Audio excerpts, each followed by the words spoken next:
Hello guys, welcome back to my YouTube channel. ఈరోజు అయితే మనం ఇన్స్టెంట్ కారం దోశ చేసుకోబోతున్నాము. దానికోసం మనం ఒక బౌల్లో ఆనియన్స్, కొత్తిమీర, నువ్వులు, జీలకర్ర, ఉప్పు, కారం వేసుకొని మంచిగా మిక్స్ చేసుకోండి. దాంట్లో కొంచెం అల్లం వెల్లుల్లి పేస్ట్ వేసి మంచిగా ఏమంటారు స్మాష్ లెక్క చేసుకోండి. ఏంటంటే ఆనియన్స్ అన్నీ లైట్గా వాటర్ వదిలేలాగా అనమాట. దాంట్లో ఇప్పుడు మనం నేను ఇక్కడ 2 cups ఆఫ్ బియ్యం పిండి తీసుకుంటున్నాను.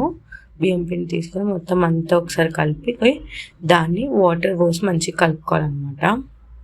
అది చాలా లిక్విడ్గా ఉండాలి, దోశ బ్యాటర్ కన్నా లూజ్గా ఉండాలన్నమాట. సో ఇలా చూపిస్తాను కదా, అలా చేయాలి. అండ్ దాన్ని మంచిగా ప్యాన్ అనేది మంచిగా గ్రీస్ చేసి ఉండాలి. అండ్ ఈ ప్యాన్ మనం చపాతీలకు వాడిన ప్యాన్ అయితేనే బాగుంటుంది. సో నేను చూపించిన విధంగా దోశలు వేసేసేయండి, చాలా ఈజీగా అయిపోతాయి.